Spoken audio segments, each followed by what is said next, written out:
Hello. This was a day for the books so far. Overslept, didn't have a normal morning routine, and I was out of sorts for sure.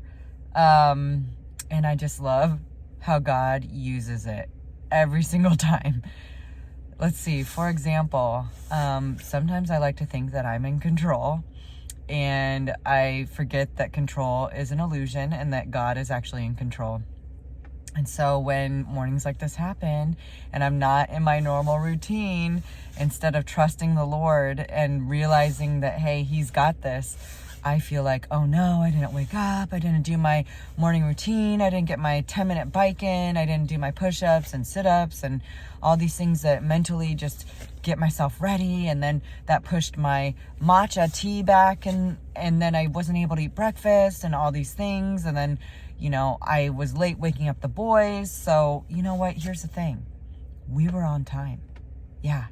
It's crazy. So mentally in my mind, I'm exploding and I'm catastrophizing and we're going to be late and all this stuff. But I'm trying to keep it together on the outside because I don't want my boys to see, mommy in chaotic mode. And so I'm just looking at how different this morning could have been if I would have just trusted. If I would have just taken a peaceful pause and been like, you know what? Although we were late yesterday and we might be late today, God is in control. And pause on it and just rest there. Because sometimes the alarm doesn't go off.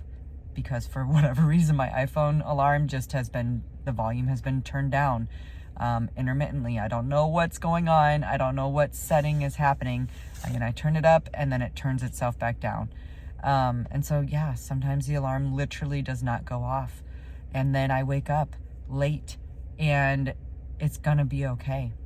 I thank God that, we're healthy, that He provides and that He's faithful. And really that's all that I need to be focused on. And, it's not great to be late, and the world is still going to keep on moving. And it's going to be okay because God is in control. And here's what was very humbling for me this morning. So, I'm still thinking chaotic mode, like, oh, we're going to be late.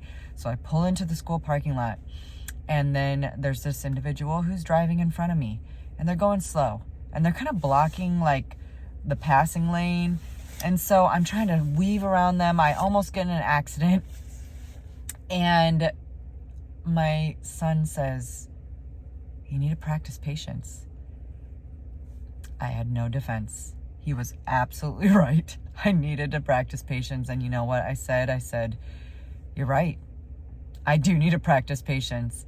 And so God uses children. God uses waking up late. God uses all of it. None of it will be wasted to teach us and to test us and to grow us. And so when the testing comes, just remember, God disciplines those who He loves. And He's got an amazing plan. He's got greatness embedded inside of you, and He's calling it out. And sometimes that comes through tests and trials, so that we can be refined.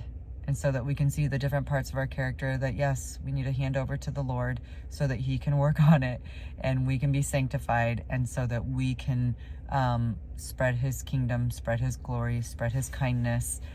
And I love it. It's humbling. I wanted to, defend myself, but really at the end of the day, my son was right. I needed to practice patience. So let's, just for today, practice patience.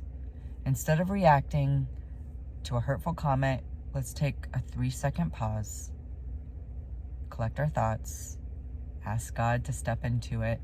Instead of when we wake up late from an alarm, or things don't go our way, or there's a shift in our work schedule and things feel chaotic, let's just pause and remember that God is in control, and He's a good God, and He's faithful, and He will provide. He's not going to let the bottom fall out. And even if it feels like the bottom's falling out, trust me, He has you in the palm of His hand. And it's going to work for His glory and for your good. He loves you very much. All right. Have a blessed day.